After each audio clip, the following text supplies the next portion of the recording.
हमने जाना है मेटा सूट के ऊपर, बिजनेस सूट।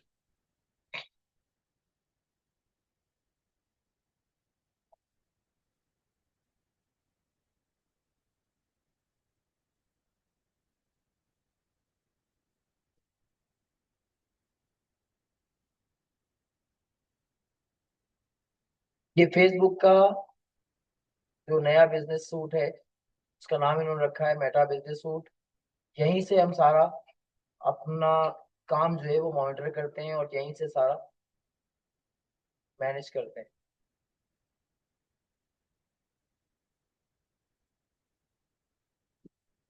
अच्छा, पहले तो हम आ जाते हैं, ये अभी तक पूरा लोड नहीं हुआ।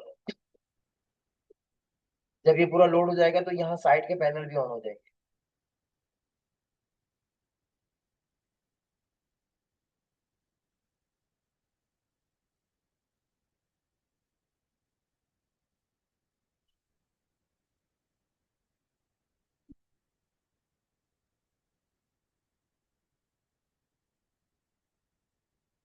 ठीक है, ये आ गया आपका मेटा सूट।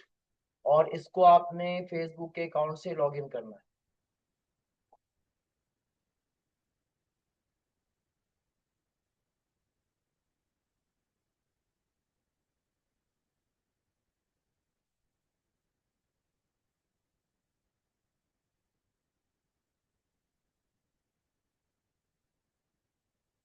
ये मैंने टू फैक्टर ऑथेंटिकेशन लगाया हुआ है, ताकि कोई भी जो है वो मेरे मोबाइल के बगैर इसको एक्सेस ना कर सके।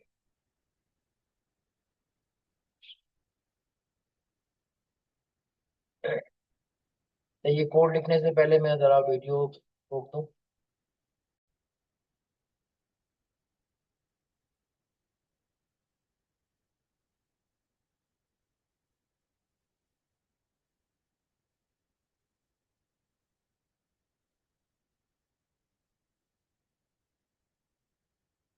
आप जब अपना कोई भी अकाउंट लॉग इन करेंगे तो आपके पास एक असिस्ट आ रहा होगा, सिर्फ सिंगल असिस्ट, फेसबुक का पेज आ रहा होगा। उसके बाद आप यहाँ से कनेक्ट इंस्टाग्राम, अपना इंस्टाग्राम कनेक्ट करवाएंगे। कनेक्ट करवाने का तरीका ये है कि आप पहले इंस्टाग्राम को अगली टैब में ओपन करेंगे। ओपन करने के बाद यहाँ से इसको कनेक्ट करवाएंगे। अगर ये ओपन नहीं करेंगे तो फिर थोड़ा सा इशू आएगा, रीडायरेक्ट होता रहेगा बार बार। ठीक है, तो एक और टैब में जाके इंस्टाग्राम ओपन कर लें और फिर इसको कनेक्ट करवा दें, तो इस तरह आपके पास ये दो असिस्ट हो जाएंगे। ठीक है, ये बात समझ आ गई। फेसबुक का मेटा बिजनेस सूट में जाना है, वहां जाके इस ये वाला लॉग इन करना है।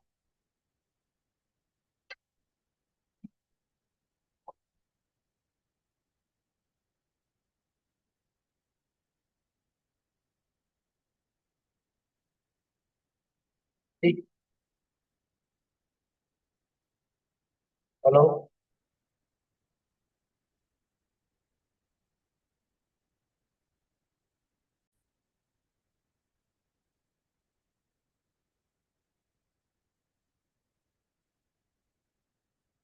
तो यहाँ पहले हमने अकाउंट कनेक्ट करवाया, उसके बाद हमने एक प्रॉपर्टी जनरेट की।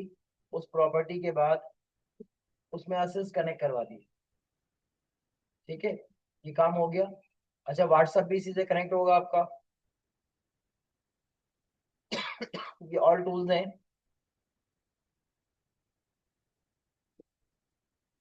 अभी आपने सिर्फ इसको ऐसे ही देख लेना जैसे मैं दिखा रहा हूँ। बाद में एक एक करके हम इसको एक्सप्लोर करेंगे।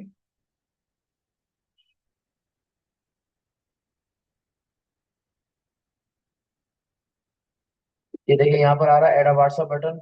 जब कनेक्ट करेंगे अकाउंट कनेक्ट हो जाएगा, यानी कि व्हाट्सएप भी आपका इसके साथ कनेक्ट हो जाएगा। ये वाला एक काम आपका ये हो गया, यानी एक प्रॉपर्टी आपने बना ली और उस प्रॉपर्टी में तीन असिस्ट कनेक्ट करवा दी। इसके बाद आपने काम करना है, प्ले स्टोर में जाना है और प्ले स्टोर में जाकर के गूगल का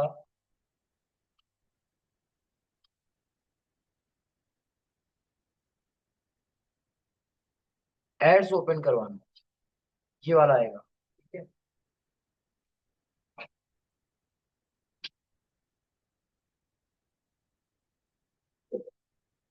ये जिस तरीके से ये आ रहा है, ये साइन बने हुए आएंगे, गूगल एड्स ये वाला। तो आपने इस अकाउंट को अपने जीमेल की आईडी से लॉग इन करवाना है, बस सिर्फ लॉग इन करवाना है। प्ले स्टोर से डाउनलोड करेंगे, इंस्टॉल करेंगे और लॉग इन करवाएंगे। ठीक है, और कंप्यूटर में ऐसे ही गूगल ऐसे लिख करके अपने अकाउंट से गेट स्टार्टेड स्टार्ट नाउ पे जाके इसको कनेक्ट करवाएंगे।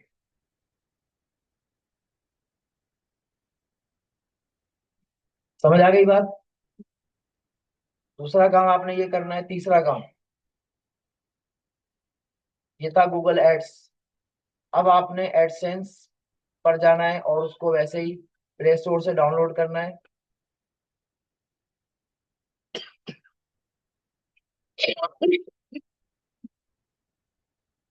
और जीमेल की आईडी से कनेक्ट करवाना है। चौथा काम, गूगल का एड मोब आपने लेना है और इसको भी कनेक्ट करवाना है कि ये इस तरीके का रेड आइकन बन के आ रहा है। कितने काम हो गए? चार के। मेटा बिजनेस सूट, उस पे 3 असिस्ट। ठीक है, गूगल के इस प्लेटफॉर्म पे जाके एडसेंस, गूगल एड और एडमोब। ठीक है, और क्या था? अब इतना ही बताया। उसके बाद आपने यहाँ पर जाके एक और काम करना है, और वो है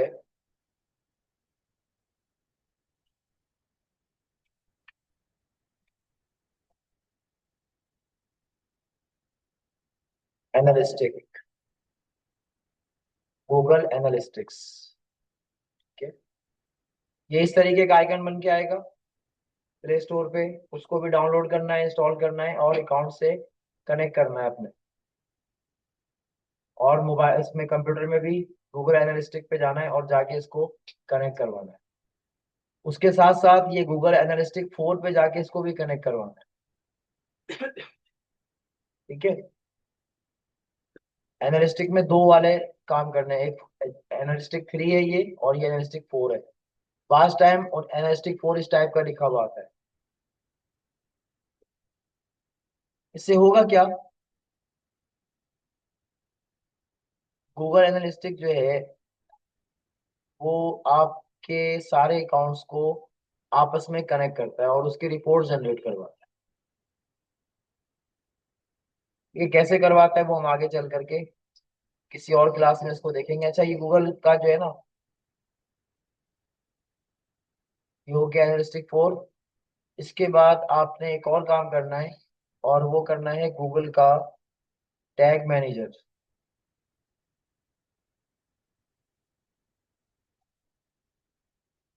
इसका आइकन ऐसे बन के आता है। ठीक है, ये से बना हुआ है। इसको भी डाउनलोड करना है और इंस्टॉल करना है और अपने ईमेल जीमेल की आईडी से इसको कनेक्ट करना है।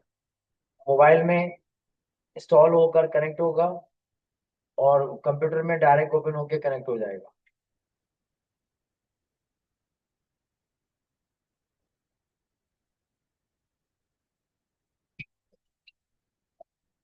उसके अलावा आपने गूगल का कंसोल जो है, गूगल कंसोल क्लाउड। ठीक है, किसी भी गूगल प्लेटफॉर्म पे जाकर के हम इसका गूगल का क्लाउड, इस तरह का कंसोल होगा। क्लाउड प्लेटफॉर्म पे चले जाएं या कहीं भी चले जाएं, कंसोल लिखेंगे console.google.com, ये लिखा है ना गूगल कंसोल क्लाउड है। यहाँ पे जाके अगर आप लिखेंगे कंसोल, तो इस तरीके से ये आपका ये कंसोल बन के आ जाएगा।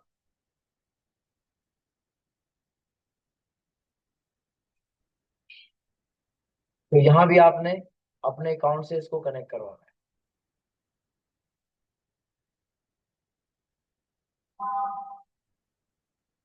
इसके अंदर ये बहुत बड़ा जहान आबाद है। क्लाउड का हब है, क्लाउड का ओवरव्यू है, सॉल्यूशंस है, रिसेंटली विजिटेड है, बिलिंग है, AIM एंड एडमिन है, मार्केट प्लेस है, API एंड सर्विसेज है, वर्टेक्स AI है, कंप्यूट इंजन है, कुबरनेट्स है, कुबरनेट्स का इंजन है, उसके अलावा क्लाउड का स्टोरेज है, सिक्योरिटी है, बिक्योरी है, मॉनिटरिंग है, और क्लाउड रन है। इसमें से जो हमारे काम की चीजें हैं, वो हम देखेंगे। जैसे कि हम जब कोई मैप लगाते हैं, तो मैप की एक एपीआई चाहता है ये कि आप मैप की एपीआई के जरिए से उसको कनेक्ट करवाएं। जैसे अगर आपको कोई ट्रैकर लगाना है, तो मैप की एपीआई चाहिए होगी गूगल के मैप की। तो गूगल मैप की एपीआई जो है वो हम अपनी वेबसाइट पर या अपने किसी भी प्रोडक्ट के किसी जगह पे उसका मैप लोकेशन जो है ना, एग्जैक्ट लोकेशन, वो हम उसको लगाते हैं। ठीक है, अगर कोई ट्रैकर बनाते हैं तो ट्रैकर के ऊपर भी हम मैप ट्रैकर लगाते हैं कि जी राइडर या कोई भी शख्स कहाँ से गुजर रहा है या डिलीवरी कहाँ जा रही है। ठीक है, या कोई भी डिवाइस है उसमें ट्रैकर जब लगेगा तो ट्रैक्टर किससे कनेक्ट होता है, मैप से कनेक्ट होता है। और मैप से कनेक्ट करने के लिए एपीआई चाहिए होती है। एपीआई जनरेट कैसे करते हैं, ये डिजिटल मार्केटर का काम है। ठीक है, कि क्लाइंट उसको आकर कहेगा कि मुझे ना इसकी गूगल कंसोल से, या वो डायरेक्ट ये कहेगा मुझे इसकी गूगल मैप की एपीआई चाहिए। मेरा डेवलपर जो है वो मुझे गूगल ऐप की एपीआई मांग रहा है, तो आप मुझे एपीआई बना के दे दें। तो हम उसकी एपीआई बनाने के अच्छे खासे पैसे चार्ज करते हैं। ये ठीक है जी, बनाने के। और आपको पता चल जाएगा जब एपीआई बनाने बैठेंगे, तब आपको समझ आएगी कि क्यों पैसे ज्यादा चार्ज करते हैं। ठीक है, आज मैंने, बल्कि आज नहीं, एक दो दिन पहले मैंने किसी की पोस्ट देखी, तो वो कह रहा था कि अच्छा जो कारीगर होता है ना, वो हमेशा महंगा होता है। अंग्रेज भी यही कहते हैं। किसी को पता है अंग्रेज क्या कहते हैं?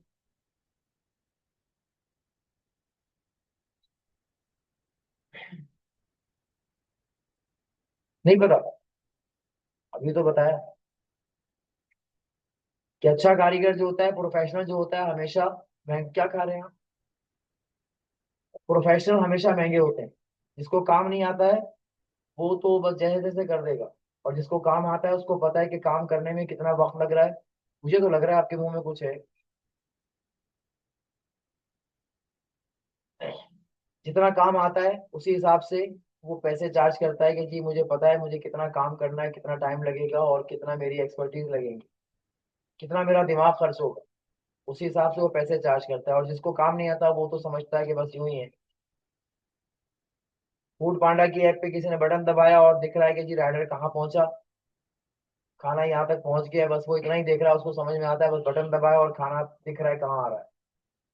इतना आसान नहीं होता, इसके पीछे बहुत सारा सिस्टम काम कर रहा होता है। बहुत सारी चीजें लगी हुई होती हैं, जिसके बाद वो जाके दिखता है कि जी इस वक्त राइडर कहाँ पर है।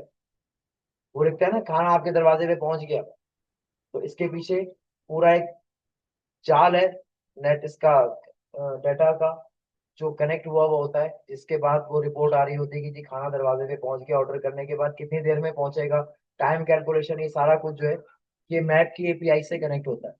ठीक है, इस तरीके से और बहुत कुछ है जो हम यहाँ से कनेक्ट करवाते हैं। उसके अलावा जो गूगल का एड है, इसका पुराना नाम था गूगल एडवर्ड, तो अब शॉर्ट करके गूगल एड हो गया। बेसिकली यहाँ से क्या करते हैं, हम जब भी कोई ऐड लगाते हैं तो गूगल ऐड के थ्रू लगाते हैं। ठीक है, ऐड बनाने के लिए जो चीजें चाहिए, क्या रेट होना चाहिए, कैसे कैसे लोगों को आपने ऐड दिखाना है, किस टाइप के लोगों को दिखाना है, किस कंट्री में दिखाना है, ये सारा का सारा कहाँ मैनेज होता है, गूगल ऐड पे। तो ऐड बनाने वाला जो है, ऐड बना रहा है, और लगाने वाला लगा रहा है। एक और भी जगह है जहाँ पे ऐड लगता है, तीसरी जगह। जैसे आप कोई चीज बना रहे हैं, एक आदमी खरीद रहा है, कंपनी बना रही है, और कस्टमर खरीद रहा है। मशीन पे बनता है। ठीक है ना, तीन चीजें होती हैं। एक बनाने वाला होता है, एक उसका यूजर होता है, और एक उसका मैन्युफैक्चरर होता है। यानी एक बनाता है, एक इस्तेमाल करता है, और एक उसको बनाने में मदद करता है, उसकी मेहनत लग रही होती है। तो ऐसे ही ऐड जो है वो कोई बनाता है, कोई लगाता है, और किसी जगह पे लगाता है। तो जिस जगह पे ऐड लगाता है वो जगह रेंट पे सेल होती है। आपने रोड पे गुजरते हुए देखा होगा, बड़ा बड़ा बड़े से बिलबोर्ड लगे होते हैं, उस पर लिखा होता है टू लेट, और नीचे नंबर लिखे होते हैं। तो उसका मतलब ये होता है ये वाला बिलबोर्ड या ये साइन बोर्ड की जगह, ये बिल्डिंग की जगह, ये किराए के लिए खाली है। जिसको ऐड लगवाना है वो इस नंबर पर रब्ता करके अपना ऐड यहाँ लगवा ले। थोड़े दिन बाद देखते हैं वहां पे कोई ऐड लगा हुआ होता है। तो वो जो जगह है ना, वो स्पेस रेंट पे बिकता है। तो ऐसे ही डिजिटल स्पेस भी सेल होता है। अब डिजिटल स्पेस कौन सा है, किसी भी क्रिएटर का कोई कंटेंट या कोई वेबसाइट, वेबसाइट में कुछ हिस्सा मखसूस कर दिया जाता है कि जहां पे ऐड लगते हैं, उस ऐड को लगाने के वो पैसे चार्ज करता है कि मैं अपनी जगह दे रहा हूँ, यहाँ पे आपको जो ऐड लगाना है आप लगाते रहे। जैसे वो टूलेट का बोर्ड कंपनी खरीद लेती है कि ये मेरे पास है, बस जो भी ऐड लगेगा वो मेरा होगा, मैं लगाऊंगा, उसके जितने पैसे चार्ज करूँ वो मेरा मसला है। आपको कितने चाहिए वो रेंट पे उसने 1 साल का कॉन्टेक्ट किया हुआ होता है, 5 साल का कॉन्टेक्ट किया होता है, ये जगह मेरी है और मैं इसको बस चलाऊंगा। अब वो खाली रहे या ऐड लगा रहे, क्लाइंट को इससे कोई मतलब नहीं है, वो अपने पैसे पूरे ले रहा है। तो ऐसी वेबसाइट ओनर जो है वो अपनी जगह पर ऐड लगाने के पैसे देता है कि लेता है कि यहाँ पर ऐड लगेगा, और इस पे ऐड लगे या नहीं लगे मुझे इससे मतलब नहीं है, आपको मैंने जगह किराए पे दे दी। और गूगल वो जगह खरीदता है, तो जिसकी वो जगह होती है ना, उसको वो पैसे पे करता है कि मैंने आपकी जगह खरीदी है और मैं आपको इतने पैसे दूंगा। उसका क्या तरीकाकार होगा, कैसे कैसे सेटिंग होगी, ये सारा का सारा कंट्रोल जो है वो गूगल एडसेंस के ऊपर होता है। ठीक है। अब वो पॉलिसीज होती हैं, गूगल अपना भी फायदा देखता है कि खाली पड़ा रहे और ऐड ना लगे तो हमें क्यों पैसे देने पड़े, तो वो कहता है कि जी सीपीसी के जरिए से नहीं, कॉल पर क्लिक जो है वो मैं पैसे दूंगा, जितने वहां पे ऐड लगे हुए होंगे उस ऐड पर जितने कस्टमर क्लिक करेंगे ना, उतने ही आपको पैसे मिलेंगे। ये कुछ एक रेट तय होता है। तो एडसेंस ये काम करता है। ऐसे ही मोबाइल पर भी बहुत सारी जगह होती हैं जहाँ पे ऐड लगते हैं।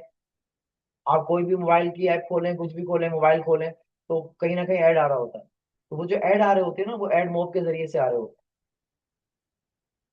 कोई गेम खेलें, उसके साथ वो लिखा हुआ होता है गेम तो फ्री है लेकिन हर स्टेप पर ऐड देखना है, तो वो जो ऐड आपको देखने पड़ रहे हैं ना, उसके बदले में वो पैसे चार्ज कर रहा है। आपसे पैसे नहीं ले रहा, आपका टाइम ले रहा है, और आपको ऐड दिखा रहा है। जिस कंपनी का ऐड है उससे वो पैसे चार्ज करता है, उसके बलबूते पे वो ऐप रन हो रही होती है, उसके एक्सपेंसेस वहां से पूरे होते हैं और आप उसका ऐड देख रहे होते हैं। ठीक है। तो मोबाइल पर जो चीजें हैं उसको देखने के लिए क्या कौन सी जगह है, एड मोब है। तो कल को कोई भी कस्टमर आपके पास कहाँ से आता है आपको अंदाजा नहीं है, अगर वो आकर कहेगा जी मेरा जो है वो एड मॉब का सेटअप कर दीजिए, मेरे मोबाइल पे ऐड चलवा दीजिए, कि मुझे जो है ना मेरी जगह है, ये मेरी प्रॉपर्टीज है, इस प्रॉपर्टी पे कोई भी इस पे आके ऐड अपना लगाए और मुझे इतने पैसे बस सालाना देते रहे या मंथली देते रहे, तो उसका कोई तरीक़ेकार है, वो एड मोब में हम इसको कवर करते हैं। उसके अलावा एडसेंस में भी ऐसे ही है कि वेबसाइट होती है और वेबसाइट पे जगह होती है जिसके ऊपर वो आके अपने ऐड लगाता है। अच्छा, अब जो लोग ऐड बनाते हैं ना, गूगल उनको भी पैसे पे करता है कि किसी का भी ऐड आप बना सकते हैं। आप चाहें तो ऐड बनाने की सर्विस भी प्रोवाइड कर सकते हैं, और वो भी कहाँ से होती है, एडसेंस के जरिए से ही होती है। ठीक है।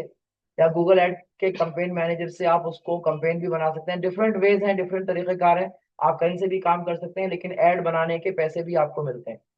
एडवर्टाइजमेंट के पैसे तो वो ले रहा होता है, और आपको एज अ डेवलपर या एज अ मैनेजर या एज अ क्रिएटर आपको उसके पैसे देता है।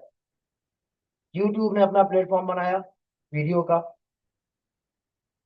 कि लोग अपना कंटेंट बनाएं और यहाँ पे अपलोड करें।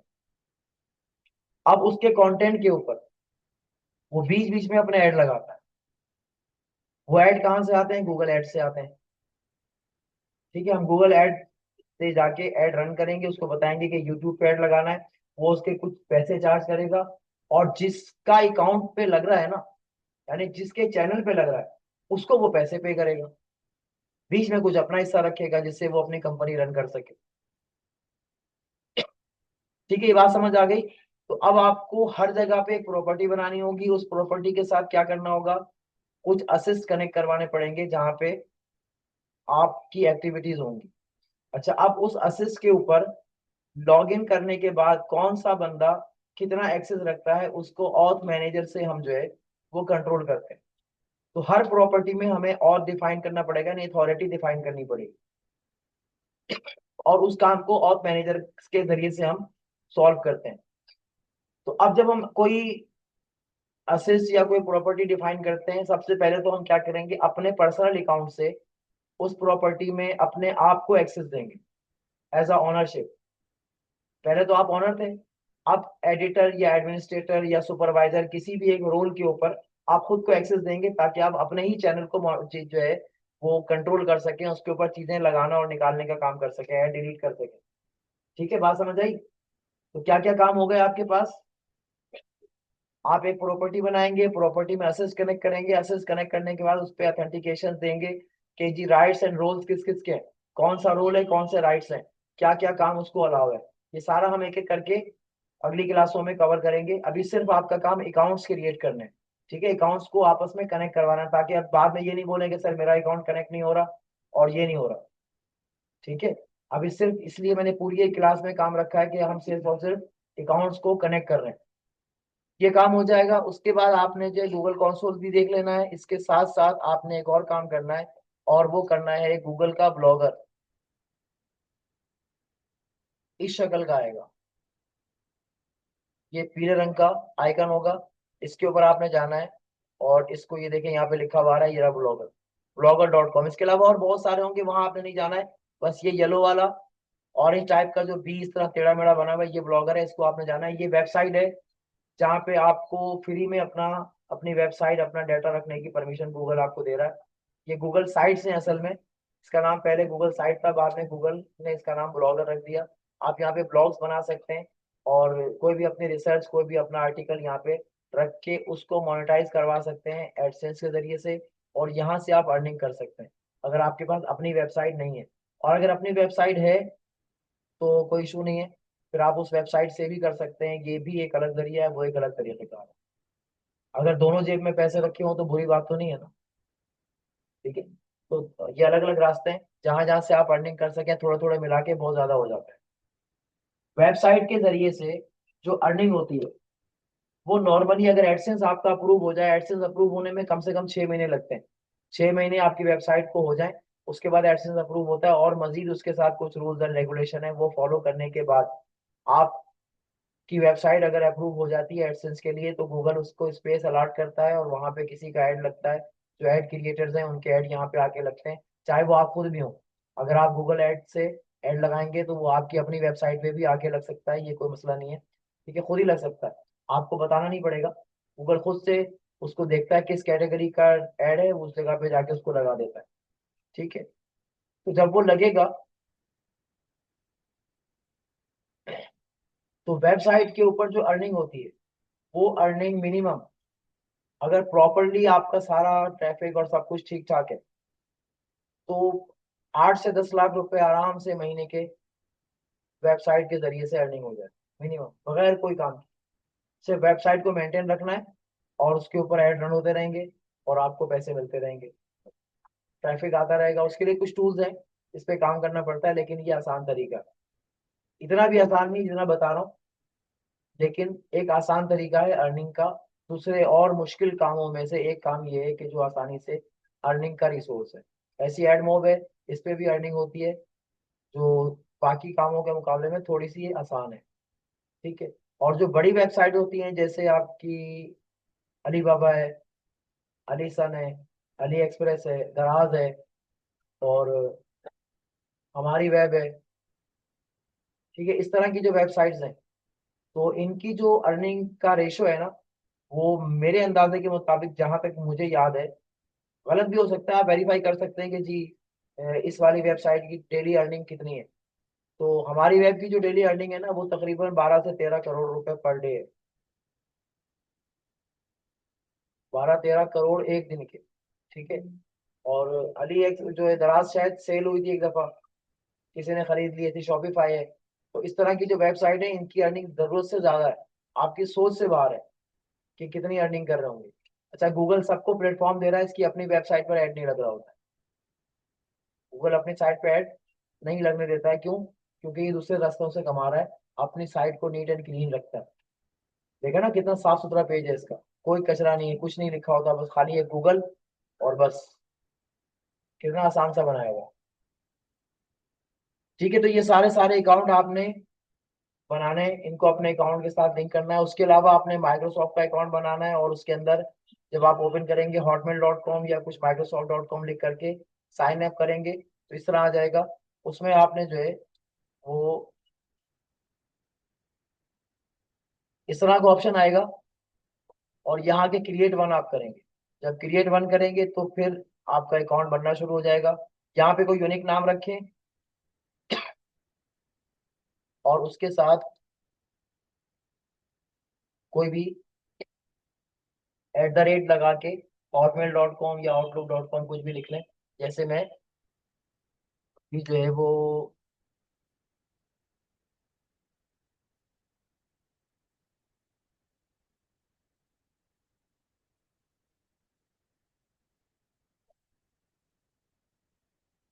ठीक है, ये इसने अलाउ कर। नाम ऐसा रखना है जो दुनिया में पहले किसी ने नहीं रखा हो। अगर ये नाम मैच हो रहा होगा तो यहाँ रेड हो जाएगा, आपको बताएगा कि इस नाम को सही करें। ऐसा नाम बताएं जो पहले किसी का नहीं हो। इसके बाद 1 बाय 1 स्टेप आगे लेके जाएंगे, तो आपका ये माइक्रोसॉफ्ट का अकाउंट भी क्रिएट हो जाएगा। आपके ये सारे अकाउंट तो जो है अगली क्लास तक मुकम्मल हो जाने चाहिए। ठीक है। बाकी काम जो है वो आपने अभी कोई नहीं करना है। बहुत सारा डिफिकल्ट जो है ना आपके सामने प्लेटफॉर्म्स आएंगे ये खोलने के बाद। जैसे मैं अपने यहाँ से अकाउंट से इसको ओपन कर रहा हूँ।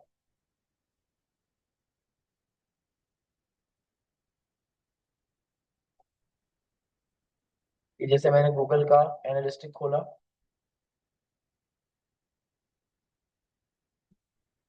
तो इसमें मैंने पहले से एक प्रॉपर्टी बनाई हुई है और बहुत सारी प्रॉपर्टी मेरी पहले से एक्टिव है।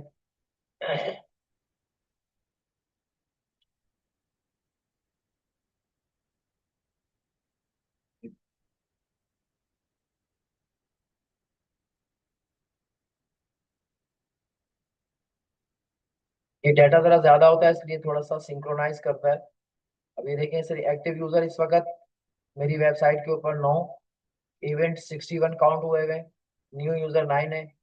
ठीक है, ये सारा का सारा मैट्रिक्स यहाँ पे आ रहा होता है। ये देखिए नीचे काउंट कंट्री, किस कंट्री से आया है। ये अभी करंटली जो है वो कहाँ से आया, इंडिया से। और ये ऐसी में जो है ना थोड़ा सा बड़ा करूंगा तो दिख जाएगा। लास्ट 7 डे था, मैं इसको कहूंगा कि जी मुझे लास्ट वीक का दिखा दे, तो ये लास्ट वीक का इसने दिखाया कि जी यहाँ से देखो अभी लास्ट कनाडा से। ठीक है, ऐसे ये दिखाता रहेगा। ये इसके मैट्रिक्स हैं, अलग अलग, अलग अलग डेटा है। ये एनालिस्टिक की रिपोर्ट्स हैं, डिफरेंट टाइप्स की रिपोर्ट इसके अंदर यहाँ पे मैनेज हो रही है। ठीक है, 29 सेकंड पर एवरेज, ये सारा कुछ आपने जो ये इसी के बिहाफ पे ऐड रन होते हैं। ये वो डाटा है कि जिसको हम कैलकुलेट करते हैं और कैलकुलेट करके ऐड रन करते हैं। अगर ये कैलकुलेशन करना और ये वाला काम समझ में आ जाएगा तो फिर आप अच्छे डिजिटल मार्केटर हैं। अगर यहाँ पे आप जो है ना वो वीक हो गए और ये कैलकुलेशन नहीं कर पाए सही तरीके से, इसको समझ नहीं पाए, तो फिर आपका क्लाइंट का पैसा भी डूबेगा और आपका पैसा भी डूबेगा। ठीक है। अभी देखो ये बता रहे हैं ना इस वक्त नए यूजर 9 है। और इसमें क्या बताया इसने कि एंगेजमेंट मैंने जहाँ चेक की ओवरव्यू, तो ऑडियंस का एंगेजमेंट रेशो चेक कर रहे हैं यहाँ पे कितना। ये देखें ये एंगेजमेंट है कि पहले से इस वक्त 8 फरवरी को ये कहाँ ऊपर तक चला गया। ठीक है, तो ऐसे ही हर चीज का ये बता रहा है कि किस तरीके से कहाँ क्या हो रहा है। ये देखो व्यूज में इसने दिखाया, ये इसने दिखाया। अच्छा यहाँ से ये साइड भी बता रहा है कि वेबसाइट के कौन से पेज पे कितना ऑडियंस है। देखो रजिस्ट्रेशन का पेज है, यहाँ पे 11 व्यूज हुए थे। एग्जाम के पेज पे 6 व्यूज हैं। और ट्रेनिंग के पेज पे 4 व्यूज हैं। और 900 कोई प्रोडक्ट है उसके ऊपर 2 व्यूज है। तो इसका मतलब ये है कि मेरा ज्यादा जो विजिटर है वो कहाँ आ रहा है, पेज नंबर 11 पे आ रहा है, यानी रजिस्ट्रेशन के पेज पर आ रहा है। तो जब मैं ऐड लगाऊंगा तो कहाँ पे लगाऊंगा, रजिस्ट्रेशन के पेज पे लगाऊंगा, क्योंकि यहाँ पे ऑडियंस ज्यादा है। और मैं इसको ये जो इसका रेशो है ना इसको मैं चेंज भी कर सकता हूँ। मैं इसको कहता हूँ कि मुझे पूरा जो है ना लास्ट 90 डेज का डाटा मुझे दे दे। और देन अप्लाई करूंगा तो लास्ट 90 डेज का ये पूरा डाटा इसने ला के दे दिया। और देखो इसने बता दिया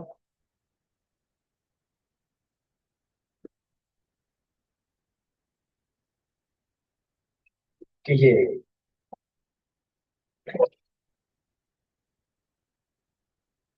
ठीक है, एक एक चीज यहाँ पे दिखा रहा है। स्टिकनेस कितनी थी यूजर की एक्टिविटी कितनी थी, कितने इवेंट्स जनरेट हुए, कितने पेज और कितनी स्क्रीनें आई। एक एक चीज का चार्ट ये अलग अलग हर टॉपिक पे बना के दे रहा है। अच्छा ये सारा का सारा कस्टमर को दिया जाता है। और ये वो डाटा है, ये देखो इसने बताया ना इस वक्त पेज व्यू कितने हुए, 37.7%। और ये सारा रेशो है। ठीक है, साथ में ये टोटल रेवेन्यू बता रहा है, क्योंकि यहाँ से ना मुझे ये मैंने जो डाटा कलेक्ट करवाया है ये एडसेंस का डाटा है कि किस पेज से कितना रेवेन्यू, कितने जो है वो पोस्टर लग रही है, क्या हो रहा है, सबको कैलकुलेट करे। तो ये सारा कैलकुलेशन हो रही है। और हमने जो बात की थी कि हम एआई का बूट बनाएंगे, हम एआई के बूट को इस जगह पे लाके खड़ा करेंगे कि ये वाला जो है ना, एक एआई का बूट मेरा गूगल का एनालिस्टिक कंट्रोल करेगा, इसके पूरे पैनल के एक एक सेक्शन को उठाएगा, रीड करेगा और रीड करके उसका रिजल्ट लाके दे देगा कि ये है रिजल्ट। ठीक है। ऐसी कंपेन मैनेजर को ये बताएगा कि एनालिस्टिक के जरिए से ये वाला पेज, ये चीज आ रही है, यहाँ पे ऐड रन करना है। तो हम अलग अलग बूट के जरिए से ये काम करेंगे। हो सकता, मुझे नहीं लग रहा कि आप लोग बूट बनाने के काबिल बन जाओ, तो क्योंकि आप लोग जरा काम नहीं कर रहे हो। बिल्कुल मुझे नहीं लग रहा कोई काम करता हुआ दिख रहा है। ठीक है, अगर काम करोगे तो बना सकेंगे, टाइम हमारे पास बहुत कम है और हमारा काम बहुत ज्यादा है। तो कोशिश करके जल्दी जल्दी काम करो। मैं शॉर्ट शॉर्ट बता करके सारा कुछ आपको दिखा रहा हूँ। मैं अगली क्लासों में ये थोड़ी कि मैं एक एक सेक्शन पूरा बैठ के सिखाऊंगा। मैं बस ये बताऊंगा यहाँ पे अकाउंट क्रिएट हो गया, प्रॉपर्टी ऐसे डालेंगे और असिस्ट ऐसे बनेंगे और बस ये हुआ, ये डाटा आ गया। ठीक है, इसका जो मैट्रिक्स है ना, ये पढ़ना आपका काम है। इस मैट्रिक्स को पढ़ने के लिए भी एआई के टूल है, वो मैं आपको सिखा दूंगा कि इस कौन से मैट्रिक्स से हम कौन से चीज को पढ़ते हैं और कैसे रिजल्ट को लेकर के आते हैं। ठीक है, जितना मुझसे हो सकेगा वो मैं करवाऊंगा। बाकी अगर आप लोग बातें बातें करते रहोगे तो फिर तो गया बेटा काम। काम से गए, आप ही काम से जाओगे, मेरा कुछ नहीं, मुझे तो आता है अल्लाह के फजलो करम से। ठीक है, मुझे तो आखिर तक का पूरा काम आता है। जो लास्ट में आप पढ़ोगे ना, आखिरी दिन पढ़ के जाओगे, वो भी मुझे आता है अभी से। मुझे पढ़ना नहीं है। मैं तो बहुत आगे हूँ। मैं तो खुद एआई के जो बूट है ना, उसके एजेंट्स को तैयार करने के पीछे जो प्रोग्रामिंग है, मुझे वो भी लिखनी आती है कि एआई का बूट कैसे लिखा जाता है, एआई मशीन को कैसे जो है वो कंट्रोल किया जाता है। ये सारा कुछ मैंने सीखा हुआ है। तो अल्लाह का फजल है, मैं आगे पढ़ता रहता हूँ, अभी भी पढ़ता रहता हूँ। और मैंने पढ़ा भी किसी आम जगह से नहीं है, गूगल से ही पढ़ा है। ठीक है, गूगल से ही मैंने एआई का इंजीनियरिंग का कोर्स किया। तो इसलिए मैं डायरेक्ट गूगल से पढ़ा रहा हूँ। और गूगल चूंकि ऐसी प्रोडक्ट है जो फ्री है, तो अगर आप लोग भी अच्छे तरीके से पढ़ लोगे, आपको पढ़ भी फ्री में रहे हो, तो अगर सीख जाओगे तो कमाओगे, पैसे आपकी जेब में आएंगे, मुझे कुछ नहीं मिलेगा। और अगर बातें बातें करके टाइम पास करने का है तो कोई टेंशन की बात नहीं है। फाइनल टेस्ट में पास होने के बाद ही सर्टिफिकेट मिलेगा। तो ये जो आना है, ये भी बेकार जाएगा। तो अगर कोशिश करो, नहीं पढ़ना है तो सीटें खाली छोड़ दो, कोई और बैठ जाएगा ना, दूसरा बच्चा पढ़ लेगा। बहुत सारे दो तीन बच्चों ने जो है वो किसी के छोड़ने की वजह से इस क्लास में, इस बिहाफ करके जी हम कवर कर लेंगे, एडमिशन लिया, ऐसा ही है ना। तो उन लोगों का नुकसान नहीं करो जो अभी भी वेटिंग में बैठे हुए हैं। सही है। तो और एक ही बात बेटा, कोशिश करो कि मुझे रोज रोज नहीं बतानी पड़े। बस क्लास में आओ, पढ़ो, कोई मुश्किल बात है, समझना है तो आप मुझसे फिर जब मैं बोलूँ कि हाँ भाई कोई मुश्किल है तो पूछ लो। और नहीं समझना है तो बस ठीक है, हंस खेल के पढ़ते रहते हैं। डांटना वाटना अच्छा नहीं लगता है। आपको भी नहीं अच्छा लगेगा कोई डांटे, और मुझे भी नहीं अच्छा लगेगा मैं डांटता हूँ। तो फिर डांटने में 10-15 मिनट यूं ही जाया हो जाएंगे। तो ये सारे काम आपने कंप्लीट कर लेने। हमारी क्लास हो चुकी है। मैं इसको जो है वो रिकॉर्डिंग को रोकूं।